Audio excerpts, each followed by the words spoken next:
सोमपुर गांव डर के साये में जी रहा था। हर रात जब सूरज ढलता, गांव पर एक अजीब सा सन्नाटा छा जाता। लोग अपने घरों में दुबक जाते, दरवाजे और खिड़कियां बंद कर लेते। डर का एक नाम था, भैरव दास। उसकी छाया पूरे गांव पर मंडराती रहती थी, जैसे कोई अदृश्य शक्ति सब पर नजर रख रही हो। वो था तांत्रिक, काले जादू का महारथी। उसकी तंत्र विद्या की कहानियां दूर दूर तक फैली हुई थीं। लोग कहते थे कि उसके पास ऐसी शक्तियां थीं जो किसी के भी बस की बात नहीं थी। उसकी आंखें एक अजीब सी रोशनी से जलती थीं। उन आंखों में एक ऐसा रहस्य था जो किसी को भी सम्मोहित कर सकता था। उसकी हंसी, एक भयानक खिलखिलाहट, रात में गूंजती रहती थी। वो हंसी सुनकर लोगों के रोंगटे खड़े हो जाते थे। वो जंगल के किनारे एक टूटी फूटी झोपड़ी में रहता था। उस झोपड़ी के पास जाने की हिम्मत किसी में नहीं थी। कोई भी उसके पास जाने की हिम्मत नहीं करता था। लोग उसे दूर से ही प्रणाम करते और जल्दी से वहां से निकल जाते। कहते थे वो बीमारों को ठीक कर सकता है। उसकी तंत्र विद्या से कई लोगों की जान बची थी। कहते थे वो दुष्टों को श्राप दे सकता है। उसकी श्राप से बचने के लिए लोग उसे खुश रखने की कोशिश करते थे। कहते थे वो मौत के पार से आत्माओं को बुला सकता है। उसकी इस शक्ति से लोग और भी ज्यादा डरते थे। किसी ने भी सवाल करने की हिम्मत नहीं की। भैरव दास के सामने कोई भी आवाज उठाने की हिम्मत नहीं करता था। भैरव दास श्रद्धा और भय दोनों का पात्र था। लोग उसे भगवान की तरह पूजते थे, लेकिन उसके गुस्से से भी डरते थे। वो शक्ति का अवतार था। उसकी शक्ति का कोई मुकाबला नहीं कर सकता था। एक ऐसी शक्ति जो आकर्षित और भयभीत दोनों करती थी। उसकी उपस्थिति से ही लोग कांप उठते थे, लेकिन उसकी मदद के बिना भी नहीं रह सकते थे। भैरव दास के पीछे फुसफुसाहट परछाई की तरह चलती थी। उसकी हर चाल के साथ एक रहस्यमयी आवाज उसके कानों में गूंजती रहती थी। उसकी शक्तियों की कहानियां धीमी आवाज में बांटी जाती थी। गांव के लोग उसके बारे में बातें करते हुए डरते थे, लेकिन फिर भी उसकी कहानियां सुनने से खुद को रोक नहीं पाते थे। कुछ लोग उसके चमत्कारों के बारे में बताते थे। वे कहते थे कि उसने कई असंभव काम किए हैं, जो किसी साधारण इंसान के बस की बात नहीं। एक बांझ औरत को बच्चे का आशीर्वाद, उसकी गोद में बच्चा देखकर लोग हैरान रह जाते थे। एक सूखी फसल में जान आ गई, किसान उसकी कृपा से अपनी फसलों को हरा भरा देखता था।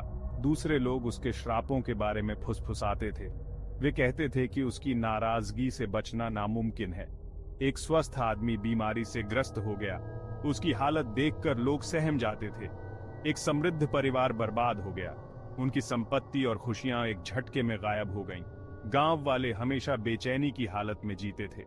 हर कदम पर उन्हें लगता था कि भैरव दास की नजर उन पर है। वो उसे उपहार देते थे। वे सोचते थे कि इससे उसकी कृपा बनी रहेगी। वो उसे प्रसाद चढ़ाकर खुश करते थे। हर त्योहार पर वे उसके लिए विशेष पूजा करते थे।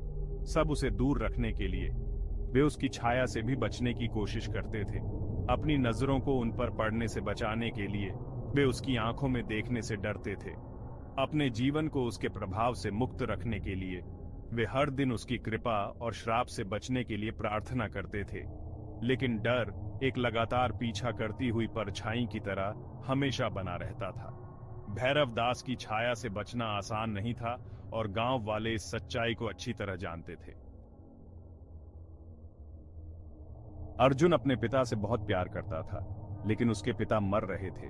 एक अजीब बीमारी ने उन्हें जकड़ लिया था।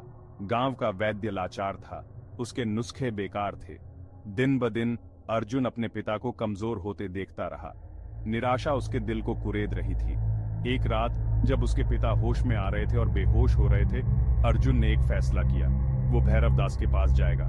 ये एक हताश जुआ था, एक खतरनाक रास्ता, लेकिन अपने पिता के लिए वो सब कुछ दांव पर लगाने को तैयार था, अपनी आत्मा तक। तांत्रिक की झोपड़ी के चारों ओर हवा भारी थी। सड़ांध ने अर्जुन के नथुनों को भर दिया। गर्म रात के बावजूद उसे ठंड लग रही थी। उसने पुकारा, उसकी आवाज कांप रही थी। भैरव दास अंधेरे से बाहर निकला। उसकी आंखें जलते कोयले की तरह अर्जुन को भेदती हुई प्रतीत हो रही थीं। तुम मेरी मदद चाहते हो? भैरव दास ने कर्कश स्वर में कहा। उसकी आवाज सूखे पत्तों के नीचे कुचलने जैसी थी। अर्जुन ने अपनी परेशानी बताई। तांत्रिक ने सुना। उसके होठों पर एक क्रूर मुस्कान खेल रही थी। मैं तुम्हारे पिता को ठीक कर सकता हूं, उसने आखिरकार कहा, लेकिन एक कीमत पर। अर्जुन का दिल डूब गया। वो जानता था कि एक कीमत होगी। भैरव दास अर्जुन को जंगल में ले गया। चांद बादलों के पीछे छिपा हुआ था। पेड़ पंजों की तरह बाहर निकलते हुए प्रतीत हो रहे थे। हवा ठंडी होती गई। अर्जुन की सांसें अंधेरे में सफेद धुएं के गुब्बार के रूप में बदल रही थीं। डर ने उसके साहस को जकड़ लिया, लेकिन वो आगे बढ़ता रहा। वो एक खुले मैदान में पहुंचे। बीच में आग जल रही थी। उसके चारों ओर जमीन पर अजीबोगरीब निशान बने हुए थे। हवा एक अदृश्य ऊर्जा के साथ कंपन कर रही थी। अर्जुन ने अपनी रीढ़ की हड्डी से सिहरन महसूस की। ये शक्ति का स्थान था, अंधेरे का स्थान। भैरव दास ने मंत्रोच्चारण शुरू कर दिया। शब्द प्राचीन थे, समझ से बाहर। फिर भी उनमें एक अजीब सी शक्ति थी। आग भड़क उठी, परछाई नाचने लगी। अर्जुन ने एक उपस्थिति महसूस की, कुछ काला, कुछ भूखा। वो भागना चाहता था, लेकिन उसके पैर जमीन से चिपके हुए थे। मेरे निर्देशों का पालन करो, भैरव दास ने आदेश दिया। उसकी आवाज तेज और ठंडी थी। भटकना मत, सवाल मत करो। अर्जुन ने सिर हिलाया। डर से उसका गला सूख गया था। वो इतनी दूर आ गया था। वो अब पीछे नहीं हट सकता था। जो भी भयावहता उसका इंतजार कर रही थी, उसका सामना करेगा। रात एक अंतहीन पीड़ा की तरह खींचती चली गई। भैरव दास का जप तेज होता गया। आग गरज उठी। आग की लपटों में अजीबोगरीब आकृतियां मुंह बिचकाती हुई प्रतीत हो रही थी। अर्जुन ने चेहरे देखे, विचित्र और भयानक। उसने फुसफुसाहट सुनी, धमकी भरी और मोहक। उसके होश हिल गए। वास्तविकता और दुस्वप्न के बीच की रेखा धुंधली हो गई। वो खो रहा था, डर और पागलपन के समुद्र में डूब रहा था। लेकिन इन सब के बावजूद वो अपने पिता की छवि से चिपका रहा। अपने पिता के प्रति उसका प्यार ही एकमात्र सहारा था जो उसे बह जाने से बचाए हुए था। जैसे ही भोर हुई, जब बंद हो गया। आग बुझ गई। जंगल शांत हो गया। अर्जुन थका हुआ जमीन पर गिर पड़ा। उसने भैरव दास की ओर देखा। तांत्रिक का चेहरा पीला पड़ गया था। उसके माथे से पसीने की बूंदें टपक रही थीं। उसने भी एक कीमत चुकाई थी। तुम्हारे पिता जीवित रहेंगे, भैरव दास ने कहा। उसकी आवाज कमजोर थी। उसने अर्जुन को एक छोटी सी थैली दी। ये औषधि उन्हें दे देना। अर्जुन ने कांपते हाथों से उसे ले लिया। उसने कर दिखाया था। उसने अपने पिता को बचा लिया था, लेकिन किस कीमत पर? यह सवाल उसके दिमाग में गूंजता रहा। अर्जुन गांव लौट आया। उसकी चाल में एक अजीब सी थकान थी, जैसे उसने कोई बहुत बड़ा बोझ उठा रखा हो। गांव की गलियां उसे अब पहले जैसी नहीं लग रही थीं। हर कोने में उसे एक अनजाना डर महसूस हो रहा था। उसके पिता वास्तव में ठीक हो रहे थे। उनकी हालत में सुधार देखकर परिवार में खुशी की लहर दौड़ गई थी। सबने राहत की सांस ली थी। बीमारी गायब हो चुकी थी। उनके चेहरे पर मुस्कान लौट आई थी और उनकी आंखों में फिर से जीवन की चमक दिखने लगी थी। लेकिन अर्जुन को कोई खुशी नहीं हुई। उसके मन में एक अजीब सी बेचैनी थी। उसे ऐसा लग रहा था जैसे कुछ बहुत बुरा होने वाला है। उसे बस एक बढ़ता हुआ डर महसूस हो रहा था। हर रात उसे अजीब अजीब सपने आते थे, जिनमें वो किसी अंधेरे जंगल में खो जाता था। उसने रसातल में झांक लिया था। उस अंधेरे में उसे कुछ ऐसा दिखा था जो उसकी आत्मा को हिलाकर रख दिया था, और रसातल ने उसे वापस देखा था। उन आंखों में एक अजीब सी चमक थी जो उसे अब भी याद आती थी। वो अभी भी अपने सपनों में जप सुन सकता था। हर रात उसे वही मंत्र सुनाई देते थे जो उसे डर के मारे पसीने से तर कर देते थे।